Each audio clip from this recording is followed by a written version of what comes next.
Hi, good evening. My name is Jonathan Kaplan, and I'm a faculty member in the Department of Middle Eastern Studies and the director of the Schusterman Center for Jewish Studies here at UT Austin. On behalf of the Schusterman Center and our co-organizers for this evening's event, the Clements Center for National Security, I would like to welcome you to our lecture this evening, Early Warning for Mass Atrocities and U.S. National Security. Before I begin with introducing our speaker, let me begin by thanking Emily Petrowski of the Schusterman Center and Amber Howard, Mara Sherry, Kelly I, Alexander Foggett, and Elizabeth Doughty of the Clements Center and as well as Sarah for organizing our speaker's visit here at UT. I would also like to thank Dr. Paul Edgar, the Associate Director of the Clements Center, and Dr. Tatiana Lichtenstein, the Associate Professor in the Department of History and leader of the Schusterman Center's minor in Holocaust and Genocide Studies, for their collaboration in organizing this evening's lecture and Dr. Landau's visit to UT Austin. When you entered this evening, you were all given an index card and a pencil. Please use these to write down questions that you have for our speaker as you have them. We will collect them at the end of the lecture, and I will curate them and pose them to our speaker. Our speaker, Dr. Ashleigh Landau, is a research associate for the United States Holocaust Museum's Simon-Skjodt Center for the Prevention of Genocide, where she is responsible for conducting quantitative and qualitative research on a wide range of issues related to atrocity prevention, and with a primary focus on the center's early warning project. Dr. Landau is also an adjunct instructor at Georgetown University, where she teaches courses on mass atrocity prevention. In graduate school, she and her colleagues at the University of Oregon developed a tool to measure and assess patterns of exclusionary thinking that are associated with mass killing. She's worked with government officials, practitioners, and NGOs on these topics, has an ongoing partnership with the Oxford Consortium for Human Rights, and has co-directed and implemented large-scale conflict analysis simulations. Dr. Landau holds a BS in psychology from St. Mary's College of California and a MS and PhD in social psychology from the University of Oregon. Please join me in welcoming Dr. Landau. Thank you. Thank you all so much. It's really just a great honor to be here with you today. So especially would like to thank the hosts of tonight's event, the Clements Center and the Schusterman Center, for actually making this happen, for flying me out here. Really appreciate that. I've had a lot of phenomenal conversations and engagements with students in particular today, so really I'm just blown away by the engagement and the intellect here of the students. So excited to be here to talk about this topic. What I thought I'd do today is talk about, of course, some of my thoughts about the connection between these three things, between early warning, mass atrocities, and US national security. You'll see through some of my discussions, I'll maybe give you a little bit of insight into some of the work that we do at the center. And then also, as you've heard, my background is in social psychology, so I'm sure I'm going to thread in some psychological concepts throughout the speech as well. But with that, I'll just get started and give you a little bit of context or background on the museum for those of you who maybe aren't as familiar. So the museum is an independent federal establishment of the US government. So we were founded through an act of Congress, but we are independent from the US government. So we hold, I would say, a fairly unique position and role in DC. The museum serves and really was founded to be a living memorial to the victims of the Holocaust, with the idea that we hope to do for communities today what was not done for the Jews of Europe in the 1930s and the 1940s. The museum's Simon-Skjodt Center works to stimulate our national conscience and worldwide action to prevent and halt contemporary acts of mass atrocity. So really taking forward this idea of it being a living memorial and focusing on the contemporary cases of mass atrocities. So what is the connection between mass atrocities and national security? For the past 2 decades, US presidents have reaffirmed that preventing mass atrocities is both a core national security interest, but also a core moral responsibility. Following the crisis in Darfur, the Bush administration made significant strides by incorporating genocide prevention into the 2006 National Security Strategy, asserting that, and I quote, "It is a moral imperative that states take action to prevent and punish genocide." In 2011, President Barack Obama took further steps by issuing Presidential Study Directive 10, which declared that genocide and atrocity prevention to be in the national security interests and in the national security interests of the United States. He also established the Atrocity Prevention Board, which is an interagency governmental board working across the agencies of the US government to prioritize atrocity prevention, and hopefully to coordinate US policy and make sure that atrocity prevention is integrated into national security efforts. So preventing mass atrocities is crucial to US national security because instability and violence abroad often spills across borders, creates refugee crises, can lead to the spread of extremism and threats to global economic stability, all of which can directly impact the safety and prosperity of those residing within the US. When we act to prevent atrocities, we help stabilize regions and foster global peace, which in turn reduces the likelihood of threats to our own nation. However, it's essential that recognize that atrocity prevention is not only about national security and should also be looked at through its own lens as well. It reflects our fundamental commitment to human dignity and the protection of vulnerable populations.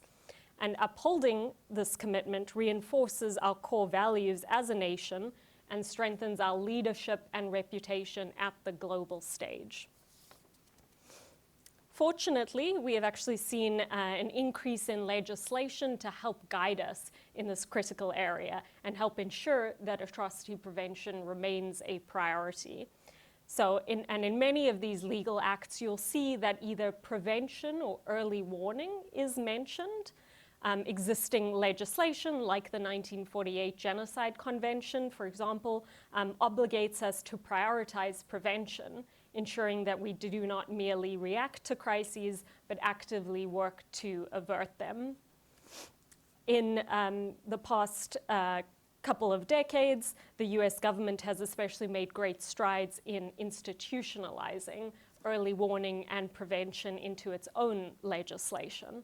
For example, the 2018 Elie Wiesel Act mandates that the US prioritize atrocity prevention as a core foreign policy goal by enhancing early warning systems, by providing training to diplomats, and also by reporting annually on prevention efforts to Congress.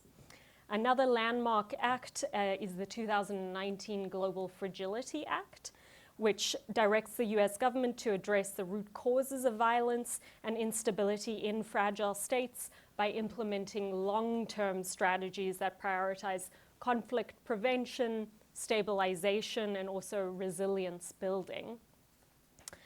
Early warning is essential in this effort because it allows us to identify the signs of impending violence before it spirals out of control.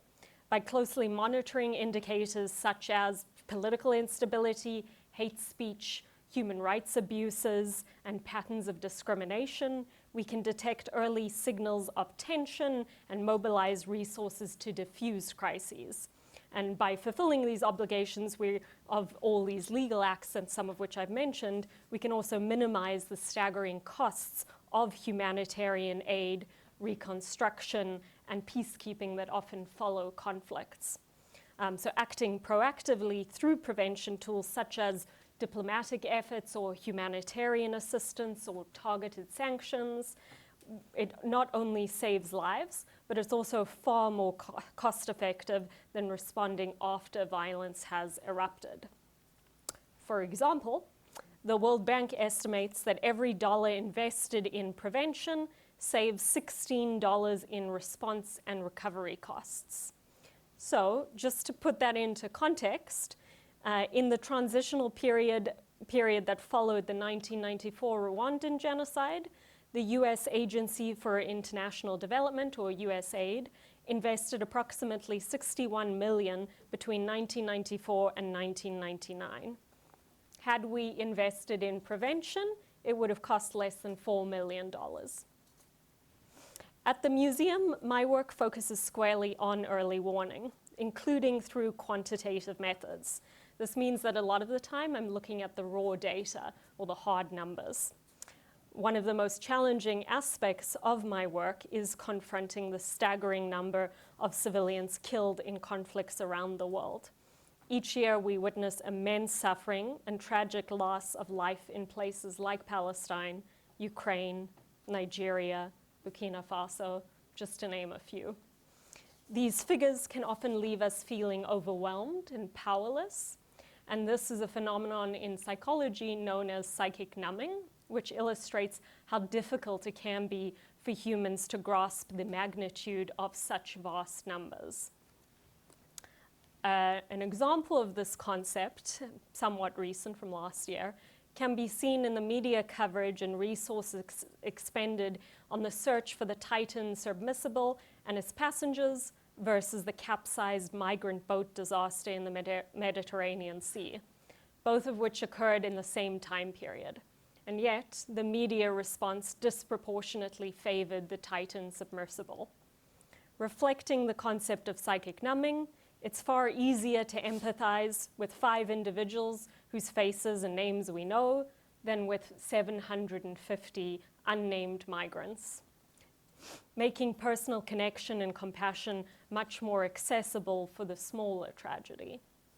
By emphasizing a proactive approach to conflict prevention, we can attempt to prevent atrocities from escalating to these mind-boggling statistics. And we must work hard to protect affected communities before they become mere numbers in a report. Each life lost is not, of course, a statistic. It represents a story, a family, a future extinguished. This brings me to the work that I do on early warning systems. At the close of 2023, the Early Warning Project, which is a joint initiative of the Simon-Skjodt Center and Dartmouth College, documented 21 separate instances of ongoing intrastate mass killing across the world, including in countries like Burma, Ethiopia, Sudan, Syria. Addressing large-scale violence poses considerable challenges for policymakers who often prioritize the immediate threats and crises at the expense of long-term prevention efforts. Early warning systems are essential tools combining both quantitative and qualitative approaches to assess risks and detect warning signs. While humans bring experience and knowledge, we are notoriously poor forecasters, particularly in predicting rare phenomenon like mass atrocities. Studies have shown, for example, that experts studying a particular topic produce poorer predictions than dart-throwing monkeys. And that is why effective solutions leverage a combination of human expertise and machine learning. So quantitative models, like those used by the Early Warning Project, analyze data patterns to estimate the likelihood of large-scale violence in different countries. Our forecasts, for example, lead to public-facing reports that highlight high-risk countries and provide tools to interpret the assigned risk scores or rankings. We conduct regular briefings for a wide range of audiences, including the US government and international organizations. Fortunately, in the past couple of decades, there's also been a surge in initiatives like ours, focused on predicting or forecasting conflict or instability, with many organizations and governments now actually recognizing the benefits of leveraging data for prevention. You can see 2 such examples here of other publicly available forecasting systems. Governments and some corporations like Meta also have their own private early warning systems. Qualitative early warning is equally as important. These statistical models are only meant to be a starting off point or a jumping off point for additional analyses. Qualitative analysis is what allows us to dive deeply into a specific case to really understand the history, the context, and the on-the-ground dynamics. If you'll indulge me, I thought it actually might be interesting to talk briefly about an early warning case that I've been working on for the past year and that we actually just published the report to last week.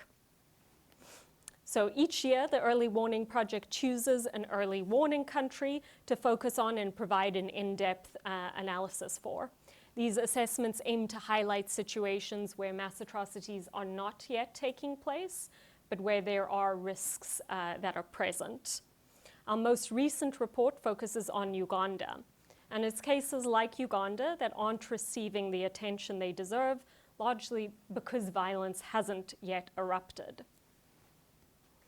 So we selected Uganda based on our assessment of the country's risks, the opportunity for impact, and of course the project's fit with our institutional capabilities. You'll see here Uganda ranked 13th out of over 160 countries in our latest global statistical risk assessment, so pretty high. Experts in field research also stress that the situation is deteriorating and there's been an uptick in tactics of repression. President Museveni has governed Uganda for 38 years without addressing a political transition from his rule, leading to a lot of uncertainty and fears of future violence. Ugandans are increasingly frustrated with the government's ethnic favoritism, mismanagement of natural resources, human rights violations, corruption, and poor public services.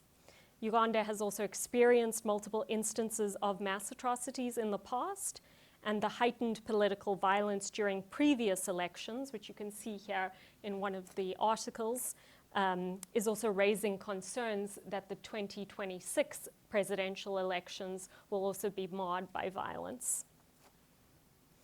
Our report published last week explains the factors behind three high-risk scenarios and identifies potential triggering events that could lead to large-scale violence, large-scale systematic violence against civilians in the next couple of years. We draft scenarios specifically to combat what's known in the field as the failure of imagination.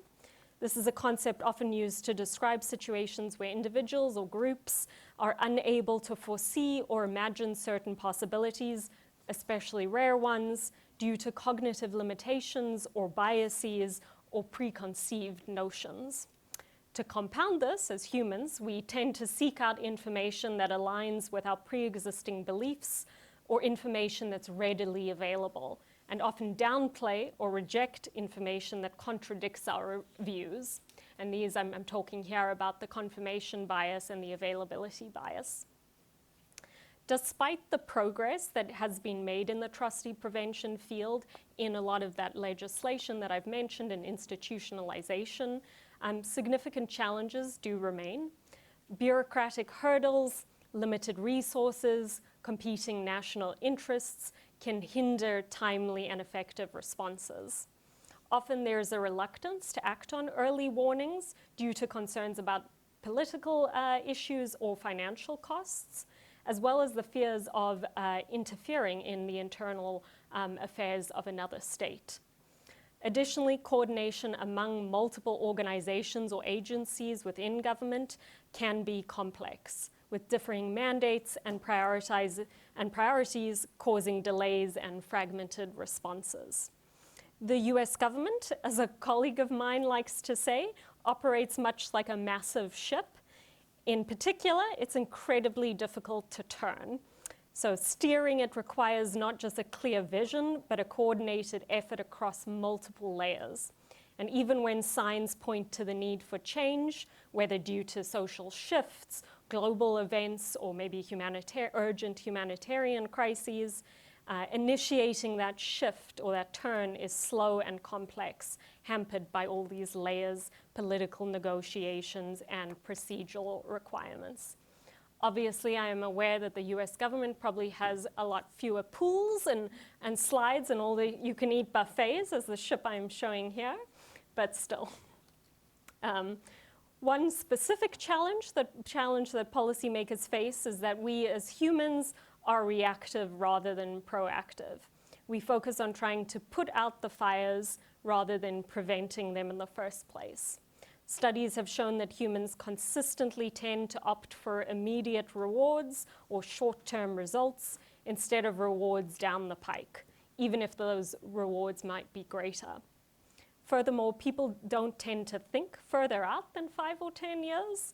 And when we're asked to think further out than that, we struggle. Our brain scans even show less activation the further out we're asked to think. What this translates to in the atrocity prevention world is that there is a tendency to focus on the immediate threats and crises, and prevention often falls to the wayside.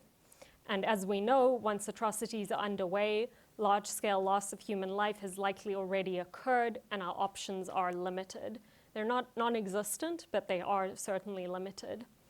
And in many cases, the people who are tasked with preventing atrocities are also the same people who are charged with responding to the current or ongoing atrocities. So you can imagine which ones you'd focus on if it was right in front of you.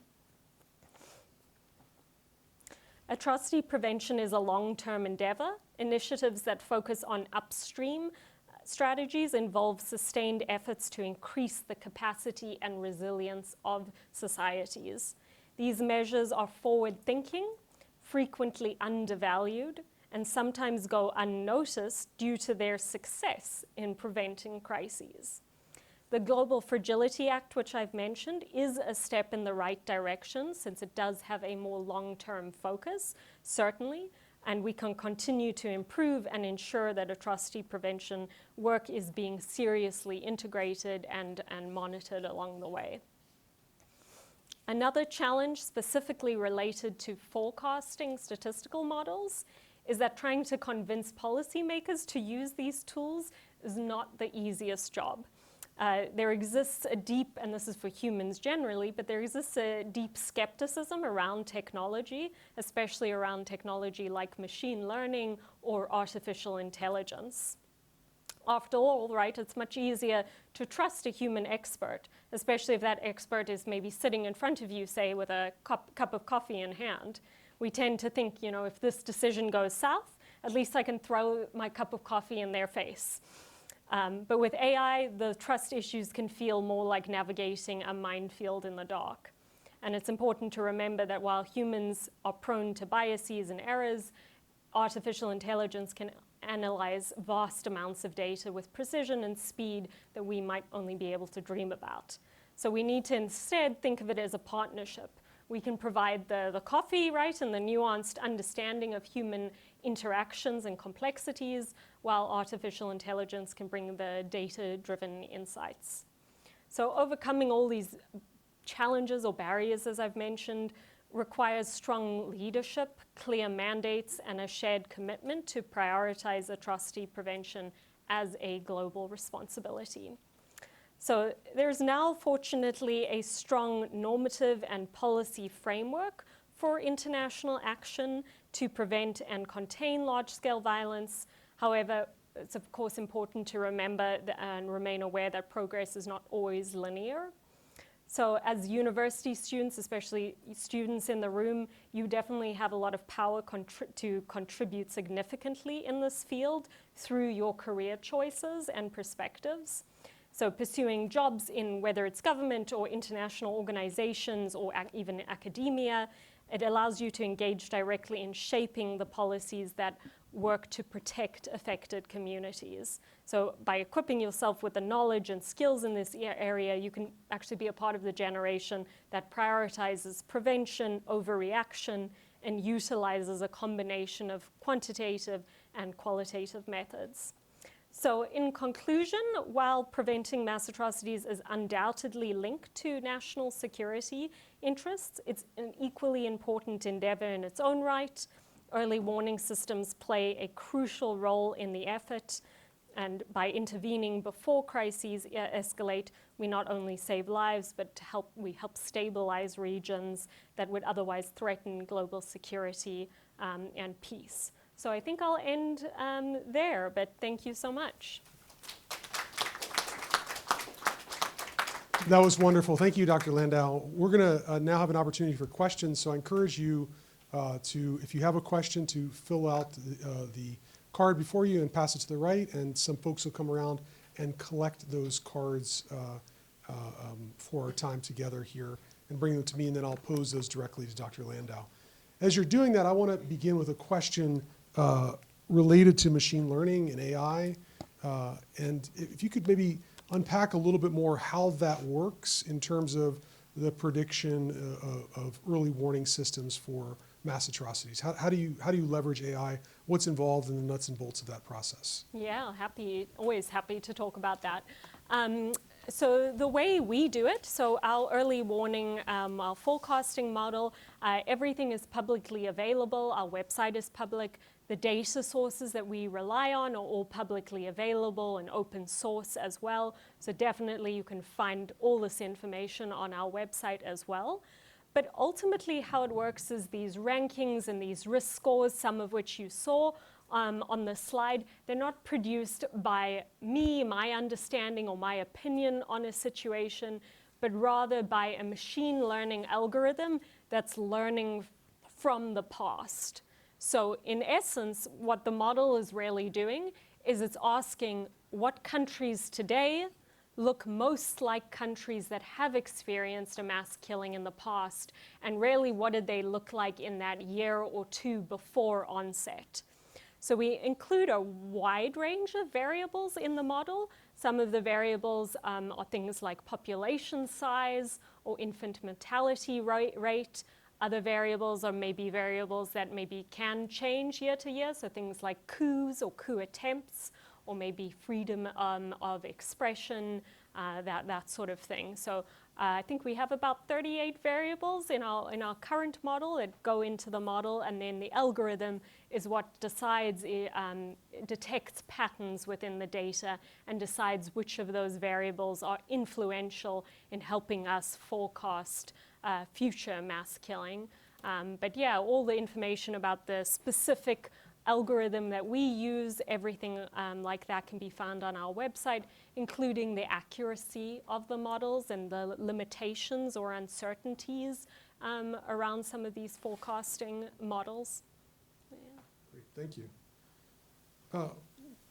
One of the attendees had the question, how do you think the unpredictable nature of terrorist groups ties into early warning signs and the prevention of genocide in regions affected by terrorist organizations? How do you think the U.S. government should work to balance national interests, public opinion, and humanitarian interests to prevent genocide in a deeply polarized and rapidly changing world? Well, that's a great question. Heavy question as well. So I would say that obviously counterterrorism, that field in general, there tends to be some overlap with our field, certainly in some of the cases that we might be focused on. So you'll see some of the mass killing episodes that I mentioned as well, but you can find all those ongoing ones on our website as well. You'll see that some of those are perpetrated by non-state actor groups, maybe some of which the US would consider it a terrorist group. So in Nigeria, we have Boko Haram continues to perpetrate an ongoing mass killing. And then, of course, we have some other groups like ISIS and ISIS-K as well. So certainly there is that sort of overlap, but obviously we're approaching it from an atrocity prevention lens, while maybe our colleagues working on counterterrorism have a slightly different lens or understanding of how their phenomenon erupts or spreads or is contained. So certainly it's nice sometimes to work together, so we have this fuller understanding of what's going on. but mass atrocities, fortunately, are statistically rare events. Might not feel like it, but they are fortunately rare. So trying to understand what makes them unique is really important. Why do they happen in some situations and not others? Yeah, so, and I think to your other question about the world being, polarized, certainly, we've seen periods of this before in our history of polarization. There tends to be an ebb and a flow with how polarized our societies are. So I think, generally the hope is maybe that we'll get out of a more polarized situation. But I will say, within working with the US government, working, I guess, from DC, this issue tends to be fairly bipartisan, and our organization is bipartisan. So I think there's a lot of nice crossover between the sides in our work, certainly in the atrocity prevention work. So maybe we have it slightly easier than other fields. Yeah. Great. So one question that was posed regarded the models themselves, the AI models. Can you talk about possible bias that might be in the AI models? Is it somehow, for instance, biased to see risks in the global south as opposed to seeing risks in the developed world? For instance, Luxembourg or Belgium or other places didn't seem anywhere in the top 30 anywhere, right? Yeah. What is there something that maybe is missing, or can you talk for a minute about that? Yeah, I think that's a great question, and is one of the things we should constantly be asking. After all, these are human-created, projects and programs, so we've always got to be aware of bias. And as you all might know, with AI just erupting, AI can come with a lot of serious biases as well. So it's a super important question. I think obviously the hope is that we're pulling from publicly available organizations and their databases. So the idea of transparency is fundamental in this, to ensure that you can attempt to maybe reduce biases that way, that everyone is able to look at the data, everyone's able to report on whether they think it's a biased source or not. And of course, we only would use reliable, reputable sources in our model. So there's some, safeguarding mechanisms that we can do there. But I think, to the question, I think it absolutely, the data that is coming out of countries, could be biased itself. Some of the organizations that we use will use a group of experts to code situations or to code variables in countries. So that's human, so there could be potential bias in some of those codes. But a lot of the time our data goes back until 1960. So we've got this rich history of data that hopefully the model is able to use, not just a short window of time period where maybe there was a biased coding, decision that was made. It can learn from a lot of the history. But I think academics are really useful here to ensure that we're looking at the right sort of things, and to understand where maybe the trends might not be the case anymore, or maybe it was something that we used to think was important and now is no longer. So a lot of studies, have looked now at types of democracies, types of governments. So governments that are anocracies, what they call anocracies, so between democracy and an autocratic regime, those are actually the countries that tend to be more susceptible to mass atrocities. So it's maybe not necessarily what we thought, and was not always autocratic regimes. It's maybe some countries that might be transitioning in some way politically. So, and that came out of academics, showing us that there might be some bias, to not just focus on those cases, to expand on what we're looking at. And that's why it's so important to keep up to date with the literature and the research on these areas. So you mentioned in that context specific longer-term publicly available databases, kind of hard quantitative measures. Do you also account for qualitative variables in that, or is it just purely static, fixed numbers of X?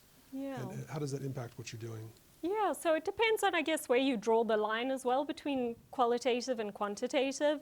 So as I mentioned, some of the data or the numbers, the values that are being coded by humans. So that would be an organization called Varieties of Democracy.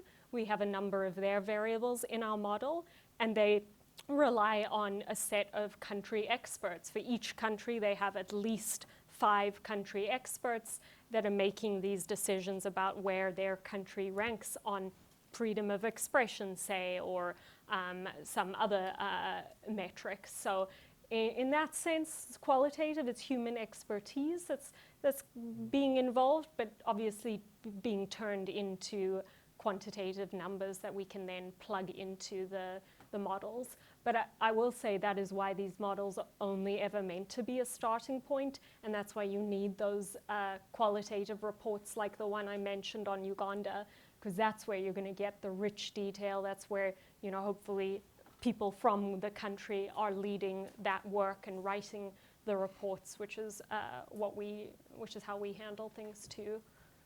So with Uganda itself, one person asked the question, how did you decide to prioritize Uganda in that context? Why pick Uganda over Pakistan or Afghanistan, which were much higher up on the list? Yeah.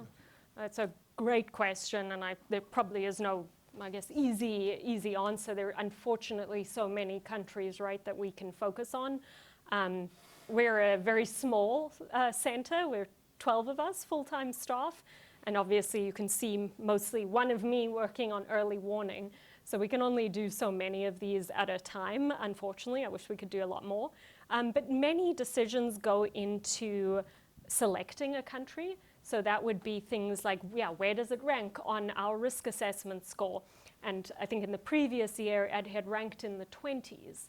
And that typically, there's no hard and fast rule, but picking a country that's maybe more mid-risk tends to be good for these sorts of situations, because hopefully, right, there is a window of opportunity that policymakers and practitioners would have the time to create and produce their, whether it's their policy action or their programs or their responses to programs, including, the governments of those countries as well. So we really don't, for these reports, we don't really want to pick a situation where crisis is already erupted.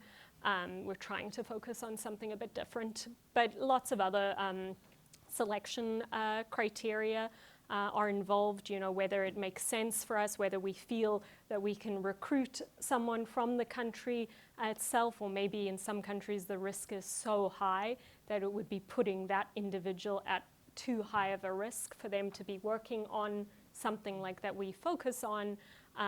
But yeah, lots of other selection criteria. So far, we've done reports on Zimbabwe, Bangladesh, Mali, Cote d'Ivoire, and Indonesia, and now most recently Uganda. So we'll see what the next country is too. So within that, you mentioned that you have a particular methodology that the Simon-Skjodt Center employs. What other methodologies have also proven effective towards this evaluation, and how do you assess accuracy and the predictability of these models? Yeah, great question, like very, very technical question. So I think there are lots of trade-offs. Some of the projects that I mentioned, if it's something that you're interested in, including ISLES too, but the other ones that I've listed, I obviously encourage you to look at their websites and to look at what they use. There tends to be a general consensus of, these algorithms, and they're essentially doing the same thing in the sense that they're learning from the data in order to forecast the future. So they're roughly doing the same things. The types of statistical algorithms or models differ. Even for us, when we first started in 2014, we were using a different statistical model. Now we're using a logistic regression with some other sort of add-ons to that. And for us, there are a lot of trade-offs. and this is a big thing in the field nowadays with artificial intelligence, trade-offs between how explainable the model is, because a lot of the time you might have heard this phrase, they're called black boxes, right? Essentially, you're putting all this information into a black box, and we as humans don't really understand what it's doing and how it produces the results that it produces. And there are certain statistical algorithms that make that much harder to try unwrap and unweave and to explain. And there are some that make it a little easier to point to and be like, no, these are the top 10 influential variables, and they increase when they increase the risk in the country. So definitely a lot of trade-offs, and we have prioritized ensuring that our models are in some way explainable, even if maybe they're not interpretable, that we don't know exactly the model. We can explain what the model's doing, and that we found is very important for policymakers, because if we can't explain how the model's working, there tends to be, just a shutdown. There's a lack of trust, understandably. So why should they trust something that we can't even explain? So some of the more maybe advanced technical models have made the decision to prioritize, just using the most advanced statistics out there. But that means they'll maybe struggle a bit more on the outreach side of things. But all of the models generally have the same accuracy metrics, and they're all roughly in the same area, the same region. Maybe some do slightly better than the others. But there are a lot of statistical accuracy metrics that you can use on these models. And we have a whole page on our website dedicated to that hopefully is easy to understand. So feel free to check that out. So you talked about having data from 1960, but one person, and I'll pose this in a sort of counterfactual way, have you ever tried to do kind of historical predictive analysis as a way to check it? So for instance, I don't know, did you throw 1939 data into the mix and see what it predicted, or what it leveraged up for mass atrocities? You've hit on such a great method that is used and highly regarded within statistics. It's called out-of-sample forecasting, really where you need to train your model right on, the data that has come before. So if we were in 1939, what did we know in 1939? What was the data that was available to us then? Not what is the data available to us now about 1939, but then what would the model have forecasted in the next 2 years, 1940, 41. So that is how the models are trained. They're trained on this old data to predict the next few years. So our model goes back until the latest it goes back until is 1945. And that is, our model's probably one of the few models that goes back that far for the mass killing database. It goes back until then, with most of the other variables starting at 1960. But the reason why most other projects don't do that is because there are very few data sets that go back that far enough. And this is a big limitation in the field, is why people, might say, hey, can you include more variables maybe on climate change or something else? A lot of the time the answer is no, simply because we don't have the data. And a lot of the time it's individual scholars, right, or academics who are the ones leading the charge on coding all this historical data. But it's so important, and I think it's being recognized now that we just need more data. So a lot of the other models, maybe even some of the really new ones, just go back to the 1990s or even more recent than that. But for us, it's important that we have historical data, because mass atrocities or mass killings are so rare that we need more years so the model actually has things that it can learn from. Could you comment, you mentioned that several times about the rareness of mass atrocities and mass killings, and if, I don't know, one watched the nightly news every night, you'd think they were a frequent event, so to speak, and sadly, but what do you define as being rare in that sense? Yeah, well, I think if you think, it's a good point. I think it's just it doesn't feel like it. And because they are the consequences are so devastating and widespread, and the costs to human life are so extreme, right? They definitely, and they go on for multiple years, definitely doesn't feel like they're rare, like onsets. I mean, we certainly have many ongoing mass atrocities taking place right now. But if you think about how common conflict is in general, or like how many countries in the world that we have, or how many, potential armed groups we have in the world, statistically speaking, the onsets of new mass killing in our case don't happen that often. Like typically we'll see about 1, maybe 2 onsets a year, which is, right, to us that's enough. That is significant to us, and that is why we do the work that we do, because that is a lot. But if you think about that in context of over 160 countries and all the various groups in the world, it's not as common as other forms of violence and conflict and other human rights violations as well, which are unfortunately very common. So one of the things that one of the people asked is about the big problem in funding for these types of supports is that funding is oftentimes faces scrutiny at the governmental level.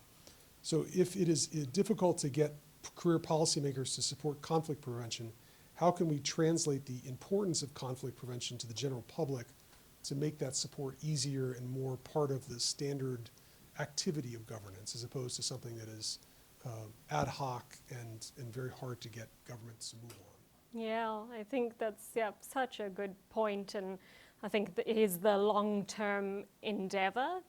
And I will say, the public has a lot of influence over our policymakers, which is why things like student movements, all of that are important, because sometimes they can push policymakers, they can open up windows for funding to be released or designated to a certain area.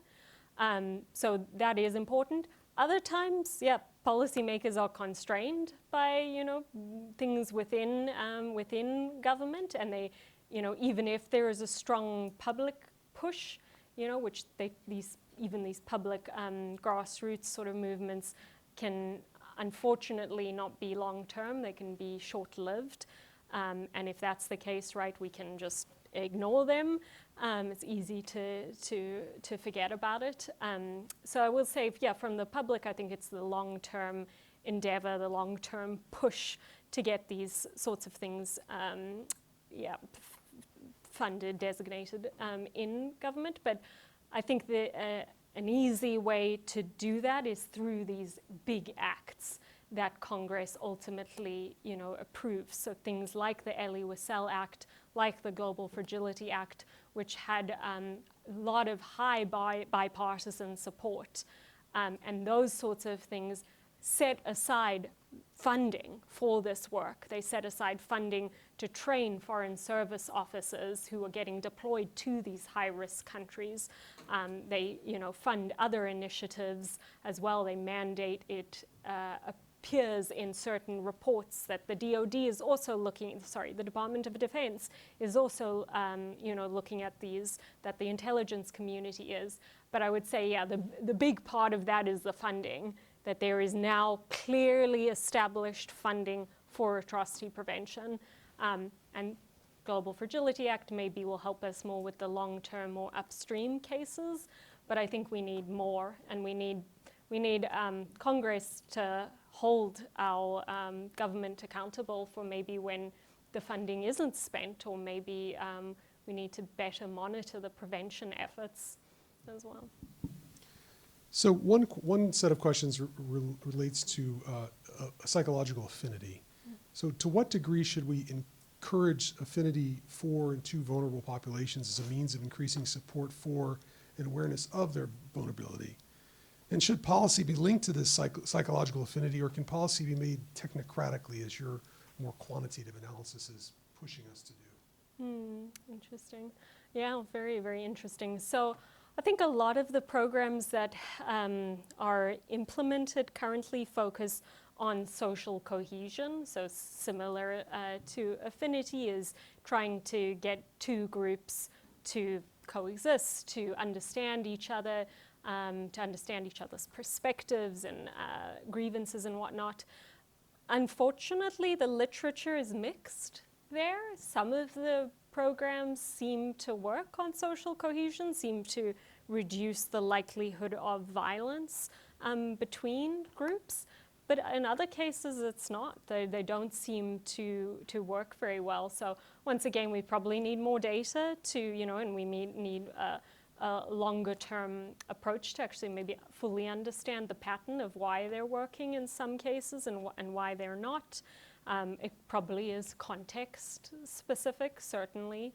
But those programs, I would say, organizations like USAID, they do a lot of that work, and it's great that they do. It's great that we are trying, that we are running programs and doing that. A lot of other organizations like Mercy Corps or the International Committee of the Red Cross, they might do similar types of social cohesion programs, which are important. But other programs, education, awareness, those sorts of programs work. Development, generally, those programs, a lot of these initiatives, these upstream strategies might not sound like atrocity prevention, but they are related, because when we improve those indicators, the risks tend to go down, but they take a long time to improve. But yeah, education, I think critical thinking programs, when we are taught to be skeptical, to think critically about information that we're hearing about maybe the outgroup, to pause, to be skeptical about that information. Those programs do seem to show quite a bit of success. So you talked about a number of aid organizations, but could you comment for a little bit, because I know one of your pictures had 2 UN peacekeepers in it, about the role that the UN might play in some of these mass atrocity prevention efforts, both in terms of diplomacy, but also in terms of the peacekeeping efforts, which have certainly with the situation in the current conflict between Israel and Hezbollah in southern Lebanon, the role that the UN peacekeepers are playing there, and how that's interfacing with this broader question of mass atrocity prevention. Yeah, so interesting and so complex. I mean, the UN has played a significant role in the past, and I think will continue to play a significant role. It is not easy, especially now with the situation that we have currently with different power centers in the world, and the ability for certain countries, including the US, to make it difficult for the UN to do much. So I would say the UN is a bit paralyzed currently for doing a lot of successful prevention work. But I think the fact that we continue to press forward, we continue to try use it as a space is important, because we've done research and we do know that coordination across multiple actors and countries will make prevention efforts more successful. That is something that has fortunately come out of the literature, even though a lot of the literature is mixed. Those sorts of efforts do seem to work, and of course a multilateral organization like the UN is the space where we could possibly do that. It's also the space where I think countries that maybe have been marginalized or disadvantaged are now coming up through and able to maybe have a little more say in different parts of the UN as well. But peacekeeping forces are very useful and are one of the core sort of atrocity prevention tools that we can use. The studies from academics show that while peacekeeping forces don't necessarily do a lot for ending a conflict, they do reduce violence. So at the very least, they might not be the thing that is able to put an end to an ongoing conflict, but they'll reduce the risks to civilians. So important in itself for that. But then, of course, we'll need other means and other efforts to actually end the conflicts. But I think there it's so context specific in some cases, right? In cases like the DRC or other countries, there's now a deep skepticism or, not liking UN peacekeeping forces, not trusting, the local communities, not trusting these peacekeeping forces, which maybe they view as Western, Western driven. So things could change certainly, but there have been success stories as well with peacekeeping forces, but they have very limited mandates, obviously, in terms of what they're able to do. They're not an armed group that is able to, typically go and counter the perpetrators. Their job typically tends to be trying to protect civilians in the ways that they can, which unfortunately can be restricted or restrained. A follow-on question to that.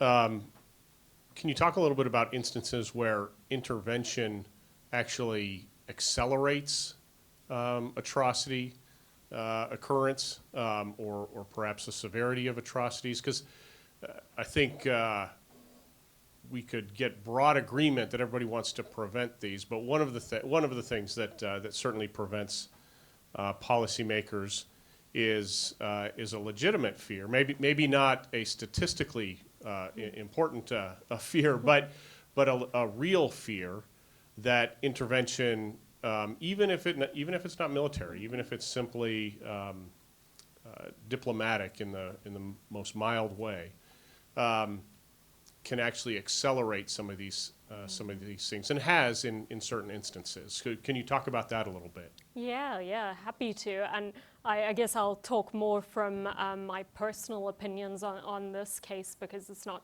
maybe something that the museum has done a lot of deep, literature review on that.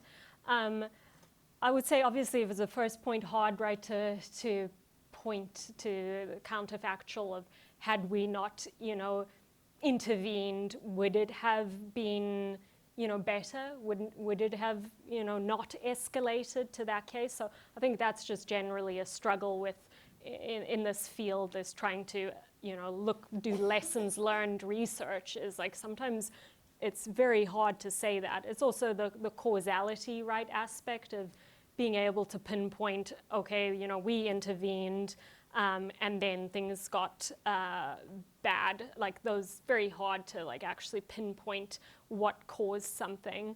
But to your point, like I would say there have been cases where things do seem to maybe get worse. But those cases, I would say, pretty the majority of them tend to revolve around military intervention, which was sort of the tactic of choice for preventing humanitarian, disasters or crises that were happening sort of more in the 90s and whatnot. There's been quite a bit of research from academics now that military intervention definitely doesn't have a high success rate for ending conflicts. So fortunately, we're getting more data now to actually inform these decisions. So I think a case which is one that needs to be investigated more thoroughly to assess exactly what you're asking would be Libya, a case like Libya, where you can, if you look at things like the fatality rate after NATO and the US and others got involved, things skyrocketed in terms of fatalities to civilians. And that, might be because suddenly the armed conflict is much bigger. You've got more, you've got capacity, you've got more groups now in direct armed conflict, and unfortunately civilians seem to bear the brunt of that. But that is one that, is no hard and fast rule. It's just maybe an interesting case to look at. But yeah, there is a deep fear that one could make things worse, which I think is great that people are thinking about it. But I think on the flip side, people don't realize that not acting is a decision. Like, you are making a decision to not act. And there are a lot of lower cost, low risk ways to get involved now that we realize the full range of atrocity prevention tools things like diplomatic efforts. Maybe the US isn't the right actor to be getting involved in this situation, but maybe they have influence to work with another actor, another government or state that would be the right partner, the right person to intervene in a different way. So I think the choice of not doing anything is not really a valid excuse anymore, given that there's so many things that we could be doing to slightly improve things, and it's not just military intervention or nothing. But it's a great question. Unfortunately, we're at time, so we're not going to get to all of your wonderful questions, but we're grateful for you being here this evening. And please join me in thanking Dr. Ashleigh Landau for a wonderful presentation and conversation.